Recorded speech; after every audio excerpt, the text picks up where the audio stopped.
Dark Discoveries is a podcast that dives into the darker corners of history, mystery, and the downright bizarre.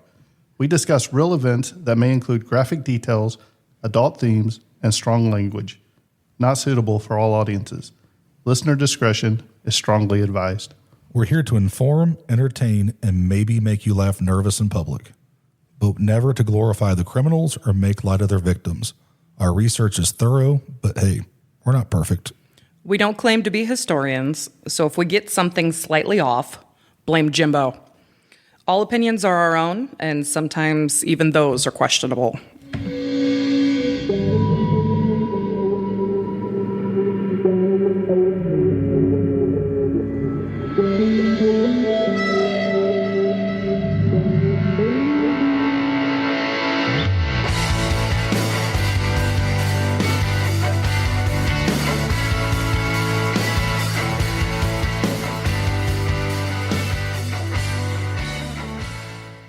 Welcome back to Dark Discoveries. I'm your host, Jimbo, and I'm joined by...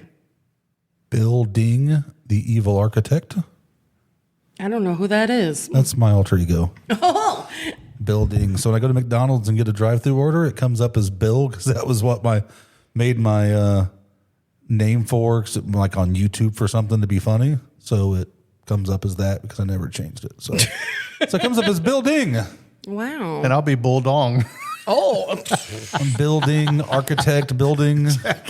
I got Evil nothing, Dong guys. isn't even close. Nothing. Come on. Okay. And I'm Jackie. All right. Jackie's everybody's favorite. We know this. So, No. well, tonight we're going to turn into one of them hard right turns into a conspiracy theory. But is it a conspiracy theory or is it truth? We're crashing right into it. Yep. That's right. We're going to be talking about a Bohemian Grove, the history, rituals, and taking selfies on your cell phone while we're talking. And see, No, I'm recording. Oh, you're recording. Gotcha. this could unalive us, first. and you guys are using your real names. That's all right, Dustin. We put you on there too. I don't know who Dustin is. My name is Bill. Building. Building. You're just now getting it? Building the Evil Architect? Yeah, because you kind of spaced out there. I thought you was like a Chinese Bill Cosby or something. Bill Ding. I'm not even going to say anything because it's going to make me sound bad. Because we are not racist here at No, Dark we're Discoveries. not. We love everybody. Equally. And we equally love to make fun of people. That's what I say. We're going to make fun of everybody. So, I'm with you guys. all right. So, Bohemian Grove is one of the most mysterious and controversial private gatherings in the United States. Nestled within 2,700 acres of redwood forest in Monte Rio, California, it serves as the annual retreat for the Bohemian Club, an elite all-male organization. We don't want no women there. That No, he ma'am. attracted politicians, business leaders, military officials, artists, and entertainers for over a century. Its secrecy, powerful guest list, and unusual rituals have fueled decades of speculation ranging from benign fraternity-style camaraderie to allegations of occult practices, political scheming, and even criminal activity. You know, we say no females allowed there, that it's all males, but we will soon find out that things aren't always what they seem, because I do remember watching something where there was a lady that had escaped from Bohemian Grove who was a waitress, a cook, if you will. Wait a minute. So you escaped someplace, but what? You escape. You're being held against your will. Well, I say escape, but Well, let's. we'll find out. Now we're going to start hearing about Bohemian Grove. Yep. It's mysteries. Not the mistress. Mysteries.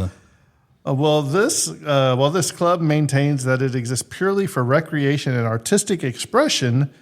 It closed gates and refusal to allow media access has made it a magnet for public curiosity. This paper examines the origins of Bohemian Club. It's Canadian Club, by the way, not Bohemian Club. I just want a club sandwich. Oh. See? I told you we would have brought you some.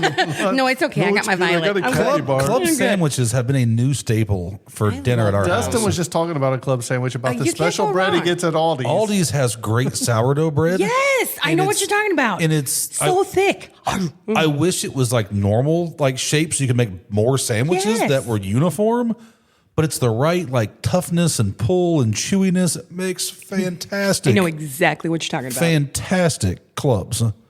But nobody in my house puts bacon on them. Like you got to put bacon on it too, because then it gives it a little bit more chew and saltiness. But the kid likes to put too much mayo on it. Do you put Canadian bacon on there? No, Dustin? good old I American do. bacon. Indiana American bacon is what he says. No, I go cheap and I just buy the pre-cooked bacon for them. Oh, okay. So we're going to talk about the nature of its gatherings, the details of its most famous ceremony, documented infiltrations, and the major conspiracy theories that surround it. So let's talk a little bit about the origins and the development of the Bohemian Club. The Bohemian Club was founded in San Francisco in 1872 by a group of journalists, writers, and artists seeking a place to escape the demands of city life and engage in intellectual and creative pursuits. Why you couldn't just went and rented a library room or something else, I don't know. But early members included writers like Mark Twain and Ambrose Bierce, whose wit and literary standing reflected the club's original artistic ambitions. Over time, however, the membership began to shift toward wealthier patrons who could finance elaborate productions and events. So it seems like it started off like a genuine okay thing. Yeah. Would you agree? Most cults do. At least on the outside. Right. So by the late 19th century, the club had acquired property in the Russian River area. The land's towering redwoods provided a secluded and dramatic setting for gatherings that blended theatrical performance. So, Jackie, you could I'm in. start in the musical recitals. Dustin could have played his air guitar. Yes. No, you go to Bohemian Grove to play. I don't think you're ever going to leave. You're probably right. Is it not? It's not Hotel California. It had to be based on something. Lectures and informal networking. By 1893, the summer encampment at Bohemian Grove had become a firmly established tradition. So, I mean, you're talking 1893. That's a long time ago. Yeah. What a time to be alive. Yep, Wooden and- teeth and all. And crazy people still lived in 1893. Oh, no. Crazy people live in 2025. What are you talking about, man? That's my point. Since the beginning of man, crazy people have existed. So, membership into the Bohemian Club is highly exclusive. Invitations are extended only through sponsorship by current members. So, the only way you're getting into this club is to be invited to the club. Yeah, I know of other clubs like that. And I'm sure a healthy donation. And the waiting list has been known to extend for years. So does the waiting list for the Chili Bowl Nationals in Oklahoma. But So, Dustin, if you we're got not sacrificing people if you there. got an invitation to go to the Bohemian Grove, would you go, No. Jackie? Yeah. Just for the theater? I would. I'd be like, I'm here for the theater, We're gonna, and I'm a woman. All right. oh, well, that might not be a good They thing. just turn you All right, out the gate. I'll put my hair up. We're going to have to put a GoPro on her. when she goes.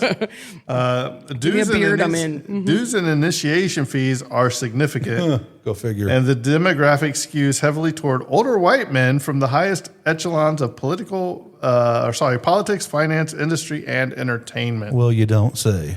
I just said. Do you want me to say You it again? had me at entertainment. Add some You white might have people. lost me at old white men. That's Oh, I thought it was politics, but no. That too. That's just stereotypical white people shit there. Oh man. Oh, yeah. Wouldn't be surprised me if there's a bunch of trailers there, too. Get all the stereotypes while we're there, right? Yes. Well, are we talking like mobile home trailers or like FEMA trailers? Some of the most notable historical attendees include U.S. Presidents Herbert Hoover. I liked his vacuums. Richard Nixon. He wasn't a crook. Ronald Reagan. Mr. Gorbachev, tear down these walls. And Dustin's favorite. Both I of did not the- have sexual relations with that woman. No, not him. Not Bill Clinton. Okay. Both of the George Bushes. W. You said W. What's your I favorite? like W. W. Like I said, Oh, I really thought you were gonna say I like Bush. I was like, come on, man. As well as corporate leaders like David Rockefeller. just remember. Oh, the Rockefeller. Just remember, Did you ever have a more prosperous time financially than under Old W? I don't think you have. Well, I'll be real honest. I wasn't My working at that. my 401k is doing pretty good right now, so I ain't gonna say It nothing. is because that's what it does after, when the economy tanks. I was a camp counselor that year. I take it back. All that stuff goes cheaper and you can buy it for, more for less. But Well, I as digress. well as entertainment figures such as Clint Eastwood. I like Clint Eastwood. Sorry, I got She way looked at too me into like, that. I was like, oh, really? What would I you, love what would you Clint do if I would have Eastwood. said Paul Rubens? I was like, I'm in. Let's go. pretty sure he was probably now. there, but not He for was the what you entertainment. think. This combination of political, economic, and cultural influence in one secluded location fuels much of the speculation about what occurs behind the Grove's guarded entrance. Why do you need guards? Because Why do you're you up have to to no have good. Think so? So the summer encampment. The annual summer encampment typically takes place over 2 weeks in mid-July. Members and their guests live in camps scattered throughout the property, each with its own traditions and subculture. Some camps are modest, while others are equipped with extensive amenities, private chefs, and full Amenities. bars. That's what I said. You said amenities. Anemone. That's what Nemo said. Hey, I can't say it, so Amenities. y'all are good. Speaking of amenities, I was looking at a hotel one time, and one of the amenities was a curved shower curtain, the rod. I'm like, we're not staying there because if that's an amenity, the bar's We pretty got colored freaking TV. low. Okay. Oh, man. So during the day, activities include lectures from prominent figures, informal discussions, nature walks, Snipe hunting. artistic presentations. Doesn't that sound fun? Yeah, Google artistic presentations and see From what comes up. 1893. Speaking of that, I was watching a video earlier, and it showed a guy at, like in an artist, like a gallery, and he's got this crowd of people around him, and it shows like a trampoline. Okay. And a mat, and he goes by. There's a white wall there, and he takes this paintbrush in his one hand with black paint, jumps on the trampoline, and just does like this big loop and lands. Everybody starts cheering, and I said, "What has our artistic impressions come to?" I'm an artist. My daughter drew SpongeBob in perfect pencil on our wall in our Yes. house, and I was like, "Now this is art." But I like when they get the canvas and they lay it on the ground and then get a gallon of paint, poke a And hole in just- it. yes, And just let it go do its pendulum. thing. It's pretty cool. Yeah. Like, well, there's not just some- that. What about when they just look at it? They all look at it and then they throw it. They look again and throw a different color. What is it in Big Lebowski? She's like, she's naked and throwing paint as she runs by.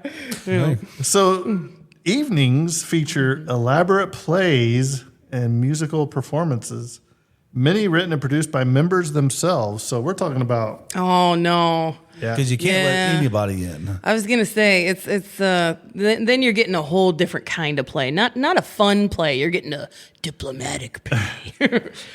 alcohol flows freely, and while the club officially prohibits women from joining, female staff members are employed in certain roles, though their presence within the central gathering spaces is limited. Bar wench. To be seen and not heard. Dustin, Hey, it's not my rules. Dustin, I can see you and I can hear you. What are you doing? You're not hearing and seeing much. Let's just be honest. I love you, buddy. That's good. So now we're going to talk about one of the most iconic and controversial aspects of the Bohemian Grove Summer Gathering is the cremation of care Oh, that sounds ceremony. Yes, it's sounds a little ceremony. dark. Oh, it is. So held near the beginning of the encampment, staged at the base of a 40-foot stone owl statue beside a man-made lake, the ritual is designed as a theatrical production symbolizing the casting away of worldly burdens. Oh, okay. We'll talk about it here in a minute. Participants dress in hooded robes and process toward the owl carrying an effigy known as, quote, dole care. This effigy represents the anxieties and responsibilities that weigh on participants in their public lives. The ceremony involves torchlight processions, dramatic readings, music, and the eventual burning of the effigy before the owl statue. This sounds like something else that come from the American South. Yeah, it does. Oh, yeah. Please tell me their robes or their They're not clothing white? isn't white. I don't think they are. Well, Oh no. we'll talk about it here in a minute. But But that Alex place also does Jones, white, do you black, remember- and do you know who red. Alex Jones is? That name is awfully familiar. Why do I know that name? Infowars, Alex Jones, right?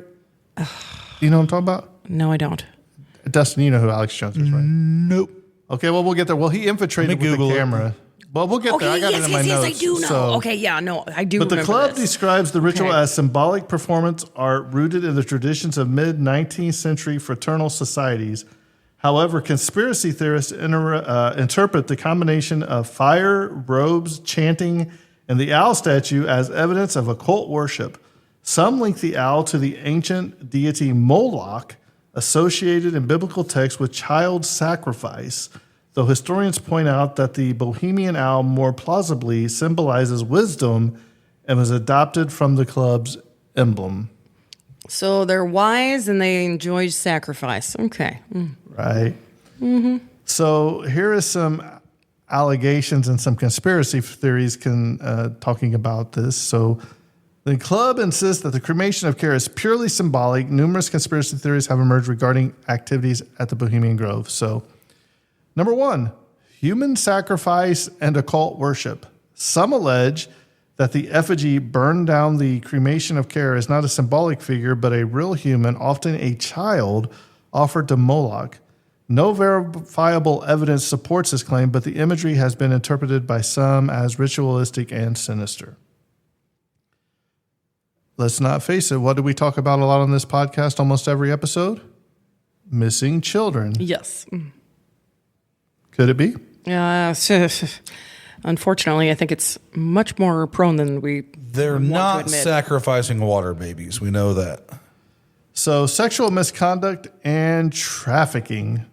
Anonymous sources, including former employees, have claimed that sexual activity, sometimes with prostitutes, occurs during the encampment.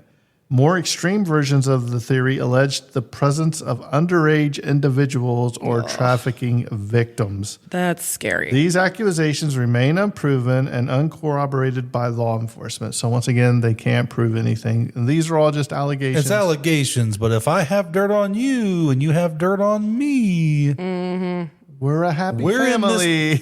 we're in this together and you can't ever blackmail me. Yeah.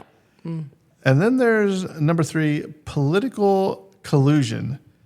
Historical examples show that the significant political discussions have occurred at the Grove, such as a 1942 meeting credited with helping initiate the Manhattan Project.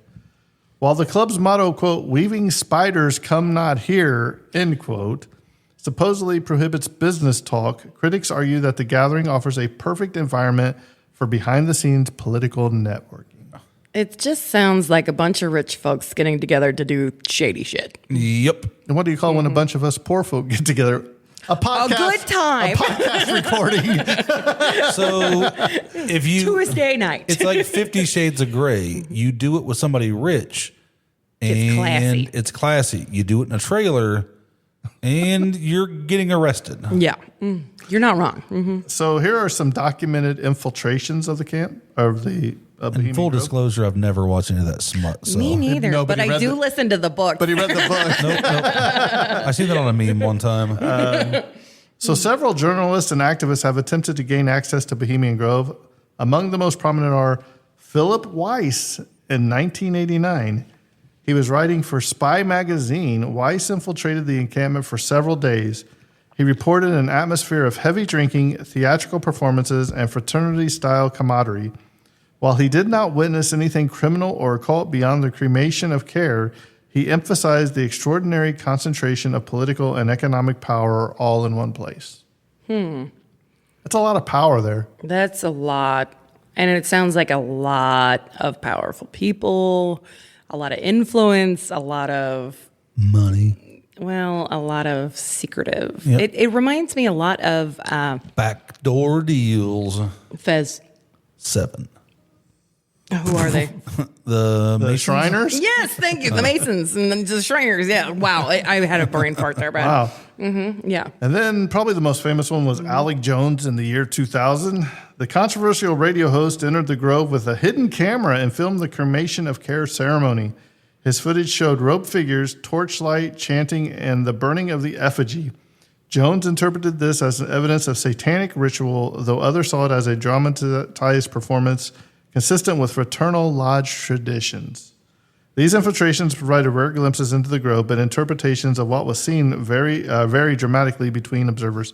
You can find this on YouTube, the Alex Jones. Well, you used to be able to. I don't know now since he's gotten into some trouble lately. Yeah. But here's some counterclaims and internal perspectives. Dustin, why don't you look that up, and we'll let you give a play-by-play of what you see in the Alex Jones Bohemian Grove a ceremony of... By the time I load it and watch it, it's of the cremation of care. care. I'm going to say it's going to be just a bunch of nonsense and men dressed in drag dancing around. Because I do know with no women, when they did their plays, they'd have to, But yeah, women play are both allowed to do parts. some things like that. I don't think it was necessarily public because, like, the pictures I'm seeing, it's all a bunch of guys in wigs and, like, white outfits and horrible 70s mustaches. Sweet. So defenders of Bohemian Grove argue that the conspiracy theories surrounding it are fueled by misunderstanding and sensationalism. According to many former attendees, the Grove functions as an exaggerated summer camp for wealthy and powerful men, complete with bad jokes, elaborate stage productions, and the freedom to behave without public scrutiny. Can you imagine your stage performance allowance to build the set? It would have to be astronomical. I mean, what they would spend on, a weekend is what my theater company probably brings in for an entire run. So from this perspective, the secrecy is not to hide nefarious acts, but to allow members to relax without fear of public embarrassment. But I mean, you guys get that on a daily basis with the news outlets anyway. So, but let's throw them a little bit of a bone here. Being famous, it's gotta suck at sometimes because your life is always under scrutiny. Constant scrutiny. Yeah, and you're always under camera, running from the paparazzi. I mean, look what happened to Princess Di. Yeah. I mean, Michael Jackson, you can go on There's and a on little and bit on. more than just. But I'm just running saying, from you know what I'm saying. the paparazzi. But you can also live in remote places and not be in the spotlight and try to be in LA. well, these are people that are trying to get out and have fun anonymously. Without just being normal. Which I could understand to an extent. As you were saying, there's other ways of doing it. The way that these guys are doing it, it's a little bit like an exclusive cult. If you make this much money, if you're this famous, if you're this influential, If you can come do on something to help me at some point, yes. let's go. You know what? I don't like the whole burning stuff. Yeah. That's getting I mean, a little it's bit symbolic weird. is what they say, which I see. But why couldn't you just have, let's say they come here on Tuesday and you have Clint Eastwood, George W., and Ronald Reagan sitting here doing a podcast? That'd be something I would listen to. I would right? listen to that all night. That's amazing. Yeah. So let's see here. So from this perspective, the secrecy is not to hide nefarious acts, but to allow members to relax without fear of public embarrassment. As I said, a president might sing in a comedic play, or a CEO might drink heavily, activities that could damage public reputations if widely broadcast. Yeah, because you can't drink heavily in your own mansion where there's nobody going to be there. Well, with At you. your own party. You could, but you'd probably get in your car and take off and wreck. And then Why would you need to leave? How many You're people? rich. How many actors do you see that get arrested for drunk DUIs driving? and- Or Because they indecent leave their exposure? house. Exactly. So if you're saying drink at your mansion, they're going to get a key because they have about 13 cars sitting there, and they'll just take one and go. I've had willpower to where I do not drink and drive because it's just when you become comfortable having one beer and driving, then you become comfortable with 2 and 3 and 4, then a case, then you're blackout drunk and don't know what you're doing. So if you just don't do it, Easy enough. you don't have to worry about it. And if you want to use that excuse because I'm rich and I got drunk, then you're just a piece of shit. That's what that boils down to. Right. But if you don't go searching for all this stardom on your downtime, you can live like Kat Von D moves to Southern Indiana, gets away from all that. Don't see much about her, don't hear much about her. Don't know who she is. She was on The TV, tattoo artist. was married to Jesse James. Like she like, I don't want to raise my kid in They were California. never married. Well, they She- dated. Yeah. She wanted to marry him. She put a picture of him on her And when I say picture, she tattooed like a picture from grade school of him while they were dating, and it creeped him out, and he broke up with her. Wow. But instead of raising your kid where you can be all over the meat, let's move away. You know, you can be successful in any industry, movies, music, whatever, and not have to be in LA to where there's constant paparazzi. So, Dustin, if Jackie and I put up the money to send you to Bohemian Grove for the 2 weeks and come back and give us a full report, would you go? No, because I'm not going to put myself into a predicament to where you knowingly know that there's a lot of shady stuff that I don't want to be exposed to. But if you don't want to be around, I don't care if I have humidity or whatever word. I was trying humidity. That sounded good. Amenity. But if I knew I was going to go in there and not have any repercussions, still not going to go. But what if Jackie would give you a case of conjugal visit when you got back? Let's go back to that sounds bad. I'll give you a case of Boone County Jail and Distilleries. Yeah, you better explain that. Conjugal visit moonshine. Not the conjugal visit Jackie would give you, but I'm talking about the case of the bourbon that she makes. It's not bourbon, it's moonshine. It's moonshine. Close enough. Yeah. Let's get it right. It's all the same beer, Just moonshine, so you bourbon. know, my distillery is in a former jail, and our moonshine is conjugal visit. So And Jackie's husband's a farmer, and farmers have like hillbilly strength that you don't want to mess with. He can throw them bells of hay. Like, I'm not trying to, now I got Jackie's husband coming after me if he listens. My wife's coming after me. And Jimbo's just sitting there laughing, okay? Oh, I'm going to video it all. I'm going to get rich. Get rich or die trying, right? Let's just give a plug for the official alcoholic beverage of the Dark Discoveries podcast. Yay! The Boone County Jail and Distilleries Conjugal Visit Moonshine. Yes. It comes in at a whopping We have 80 multiple proof, flavors. isn't it? It's 60 proof. 60. You need to get it up to 80 because Lemon drop, anything salt under lime 80s, mango, pineapple hatch chili, apple pie, original How about moonshine. for the first Dark Discoveries live show? Yes. In this corner, Yes. Dustin. Taste off. In this other corner, Jackie's husband. First one to knock the other one out wins. We will sell out, my friend. I tell you what, he's got some beefy arms. I know Dustin's been working out. I've got a torn rotator cuff. Dustin be the one. Look at tie a shoe together. I can throw a right hand, but anything with the left, I'm done. So, how about the cultural significance and continuing mystery? Bohemian Grove persists as a cultural phenomenon because it embodies three elements that reliably spark public fascination: secrecy, concentrated power, and ritual. The lack of transparency guarantees speculation, while the participation of influential leaders ensures ongoing relevance. Even if all the most extreme allegations are unfounded, the Grove raises legitimate questions about the mingling of political, corporate, and media elites in spaces closed to public oversight. Whether it is harmless retreat or a hub of unethical collusion, its mystery remains intact.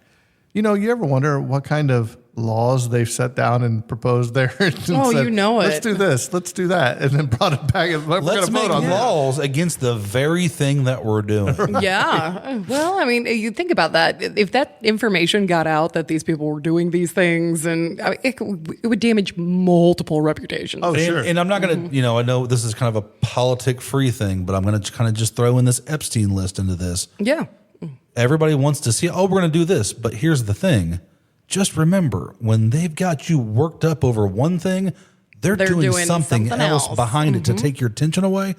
And I'm sure if this list came out, it's not going to take down Democrats, Republicans, Hollywood, the music industry, big business. It's just a pawn in this game of chess that they're playing, but there's too many people involved for any of them to kind of stab each other in the back, because if it was to come out, it's going to be ginormous. Do you think Jeffrey Epstein ever went to Bohemian Grove? Absolutely. Yeah. No doubt. He was a guy that made things happen. And everybody supplied wanted things. him to, especially if there's allegations of children there. He's probably the one that was supplying them. Flying Let's be them in? honest. Yeah. Yeah, there's, this stuff's all intertwined together, and it's no coincidence that this stuff's not coming out. Right. So for over a century, Bohemian Grove has existed at the crossroads of reality and myth.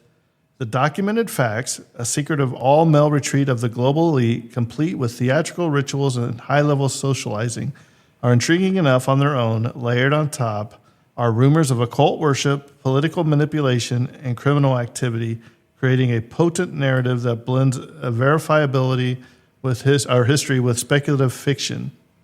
Without access to the full truth, the public can only speculate.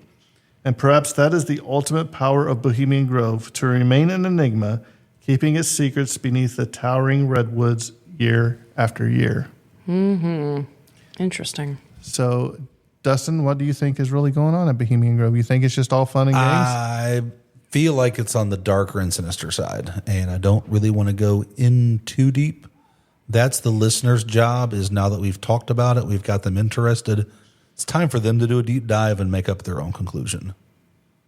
And by doing that, it just keeps the conspiracy alive a little bit longer. Maybe for part 2 of Bohemian Grove in the future. Anything's possible. That's solid. Jackie? I have to agree 100% with that.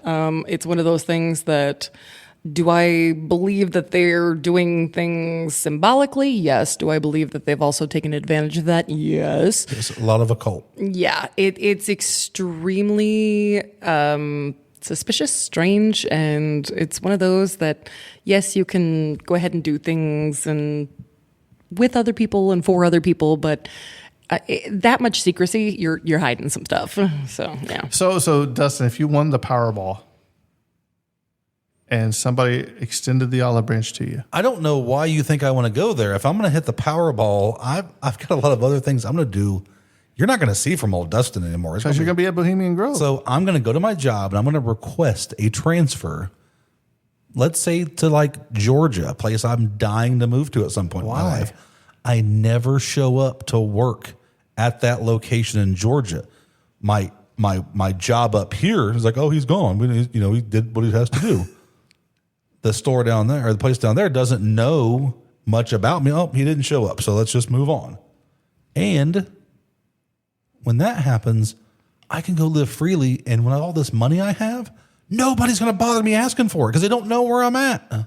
Oh, they'll find you. Meanwhile, I'm living somewhere under an assumed name, living my best life in the mountains, on the beach, We're going to have to get Dog the Bounty Hunter after you. traveling to Indiana Spring Week and doing all this fun stuff, living my life, living my best life. That's what's going to happen. No Bohemian Grove, no freaking, Scientology, no cults. Just Where me. the hell did Scientology come into play? threw it in there. It's a cult. Does Tom Cruise hang out here? Because it's a cult that likes money. You're not going to see me. I'm going to be living my best life. Maybe we'll still do this podcast and I'll tune in and talk. Thanks for your download, Dustin. Talk to you from a remote location. Scrambled location. But it probably won't be in person no more. Sure it would. I'm going to be out like I'm going to be living my best life. In Georgia. He'd be flying us down there to record with him. Is what he would be doing. Now you're talking about private jets and like multiple houses. That's where the money He's on the disappears. Dustin list. All right. So, Dustin, we are about a half hour in. Are you going to cover your topic? No, because the topic I want to do, I think I want to wait for its own because right. I think this is worthy of its own time. Wow. I've What got a about you, doozy Jackie? coming. Jackie, do you have a second topic you'd like to I use? got something kind of weird. You guys up for a little cryptid action? Dustin doesn't believe in them, so this will be fun. I want to believe. I really want to believe. So you have Easy to, there, spooky mole. you have to present me good factual evidence. Well, how about a president hunting it? How's that for you? Well, we just learned that we can't trust a damn thing that they do. All right, that's solid. Okay. So, Dustin, have you ever heard of the Snallygaster? Not that I can say. Now, if it's maybe a snipe or something, I've heard of it. But Okay. How about you, Jimbo? No, all I can remember is a snaggletooth or whatever from the cartoons. Or Yes. Snagglepuss. What was his name? Snagglepuss? I think it's Snagglepuss. Yeah, I think Yeah. you're right. Yeah. Okay, so this is actually my absolute favorite cryptid. just And Googling it. I'm telling Bigfoot. I want this to be real. I'm telling Bigfoot The that picture- you I'll allow said it. that this was your favorite. The I'll picture allow it. I have looks Yes. like a giraffe meets maybe a dinosaur with really small wings that can barely keep it up and the rest of it's limp. It just looks it looks fantastic. Okay, so yes, that is the Snallygaster. So the Snallygaster is my absolute favorite cryptid, and there's a few reasons. I lived in Maryland as a child. I grew up on the East Coast, and then I grew up in North Carolina as well. And this is a cryptid from Maryland. But not only that, it has really strong ties into a moonshine still, which I absolutely love. Okay. Yes. Well, you've got my attention. I was going to say, you're hitting my favorites here. So for centuries, a large winged beast known as Snallygaster is said to have terrified the Frederick County, Maryland. The dragon-like beast is described as half reptile, half living bird, deep in the South Mountains caves. The mysterious creature is said to swoop silently down from the sky, stealing farm animals and children from unsuspecting farm folk. Some say it was real. The area was settled by German immigrants beginning in 1730, who called the creature the Snallygeist, meaning quick spirit in German. The earliest folklore mixes the half-bird features with nightmarish features of demons and ghouls. Other descriptions describe this beast as half reptilian, half bird, with metallic-like beak. Let's be honest. The picture I'm looking at is like 95% reptile and about 4% a little bird. bit bird. And about 1% other. It's like a bad dragon wing / lizard / octopus. It actually has tentacles as well. Does it have a cyclops eye? No. It has two. Oh, it has two. It's just like they're bird eyes essentially, so they're really far spaced on the head. Okay. Sometimes it is described as having octopus-like tentacles. The earliest stories claim that this monster sucked blood from its victims. So how many cows have they found out there in alien encounters that have been sucked dry? There's quite a few. Mm-hmm. So, okay. For years, Snallygaster lived only on the pages of folklore until 1909, when the stories of the beast began in appear. Wow. Let's try that line again. All right. When stories of the beast began to appear in newspapers, encounters between local residents and the winged creature in February and March of 1909 described it as having enormous wings, a large pointed bill, claws with steel hooks, and an eye in the center of its forehead. So this claim had one eye. Okay. Further, it was said to have made a screech like a locomotive whistle. February of 1909, articles claimed that a man had been seized by the winged creature, which proceeded to sink its teeth into his jugular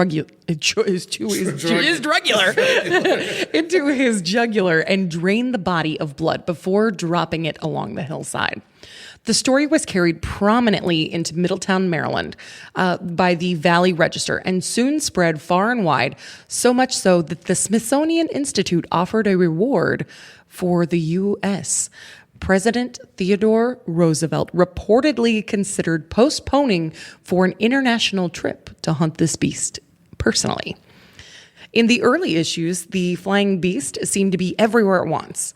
In New Jersey, it was reported that footprints were first discovered in the snow. In West Virginia, it was said that the flying beast almost caught a woman. It was found roosting in a farmer's barn and laid an egg the size of a barrel near Sharpsburg. That is a big ass egg. Yeah. A man in Casstown, Ohio, wrote a letter to the Valley Register telling of strange creatures that flew over the area, making terrible screeching sounds.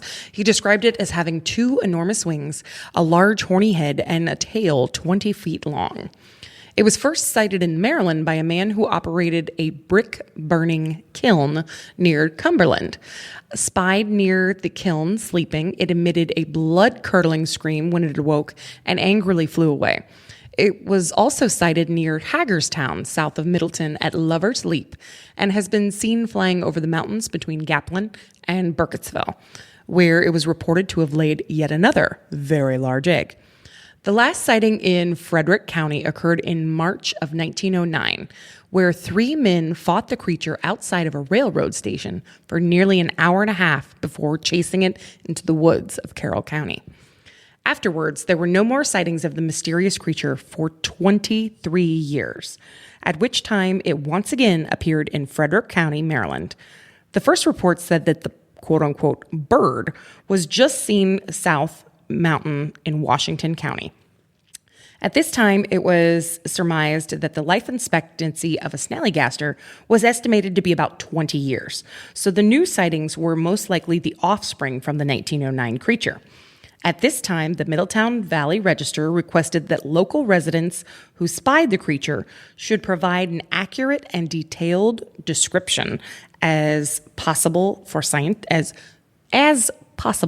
scientific purposes. 2 residents soon reported being seen that it was just east of the Braddock Heights, flying 25 feet overhead, confirming the descriptions published in the previous week. The following thing I heard of the snallygaster that it died in Washington County when moonshine fumes overcame from a still. It flew over, and the fumes from the 2,500 gallon vat of alcohol consumed it. So it's flying around. It finds a little moonshine still, the alcohol vapor. He snorts it up. It makes him drunk. He falls, he crashes into the still and dies.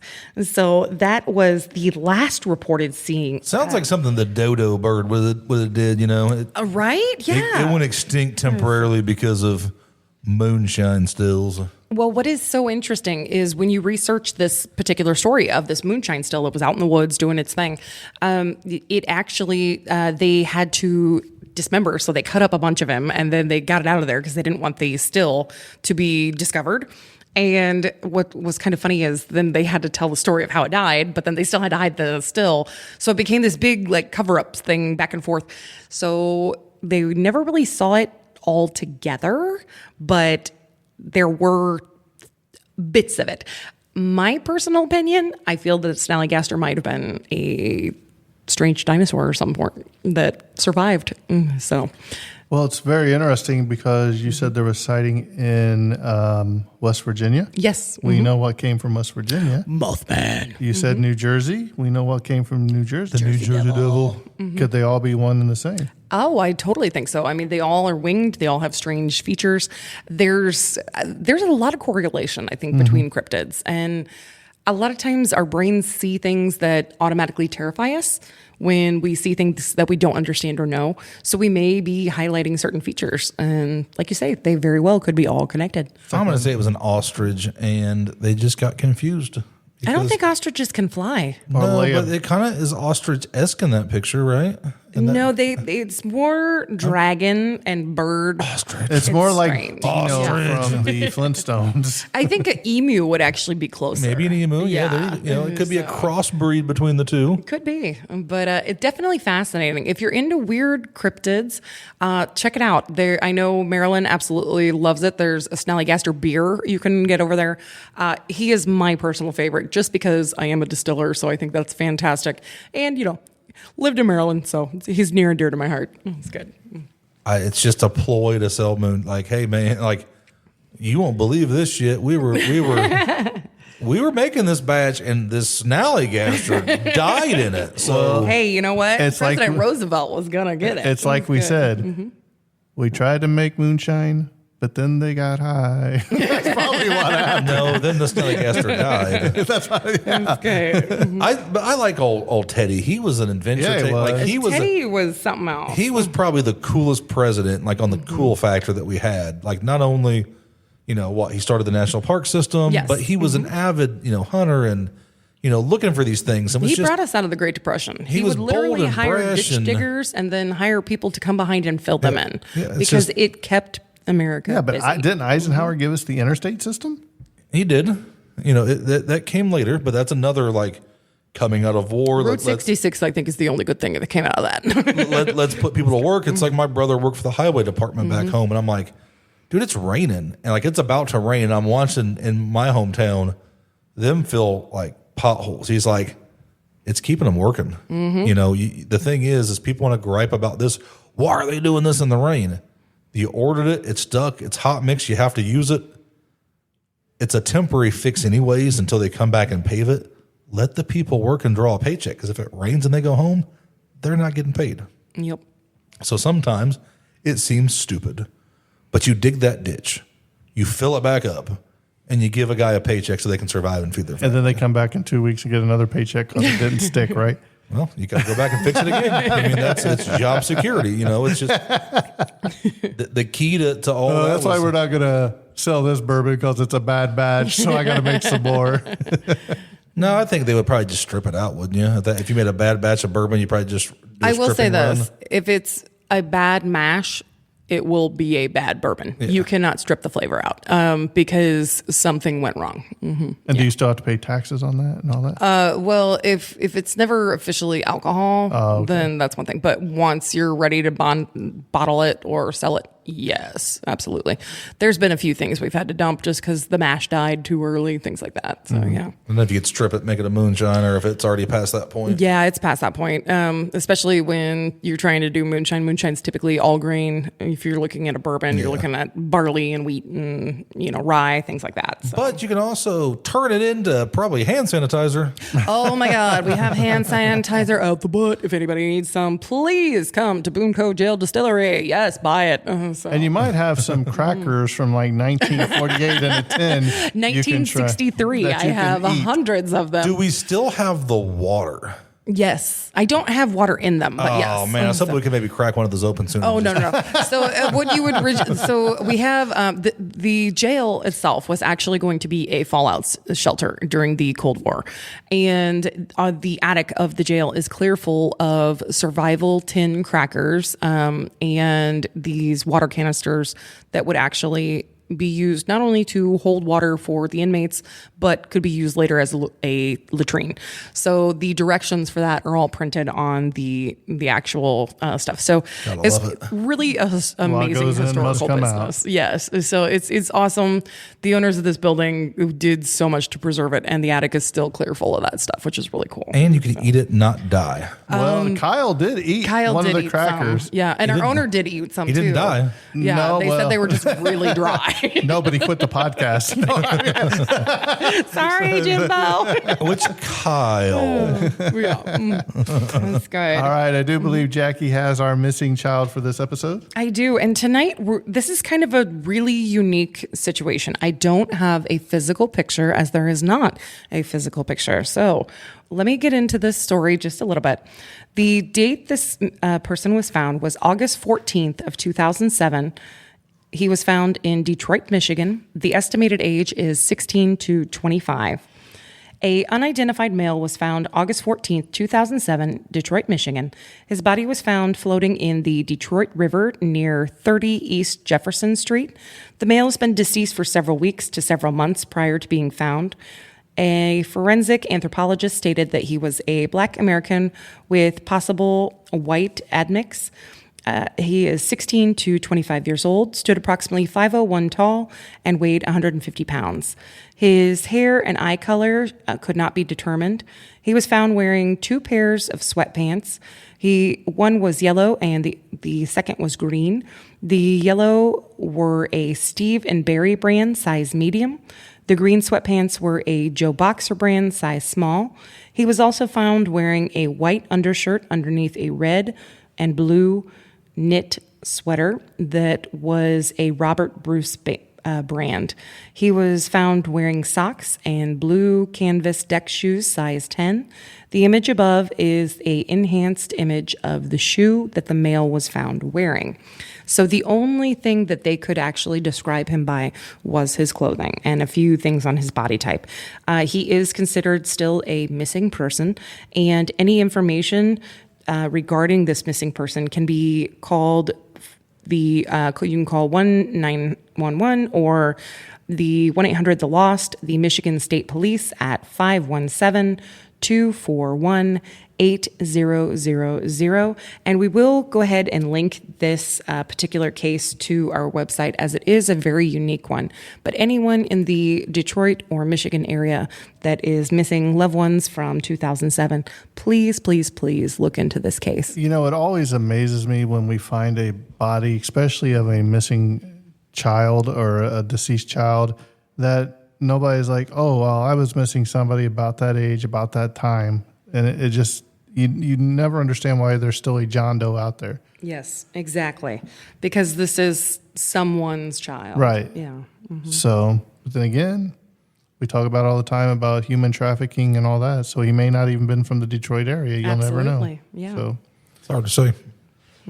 well, I think this episode is winding down. So just remember, the deeper you dive, The darker it gets.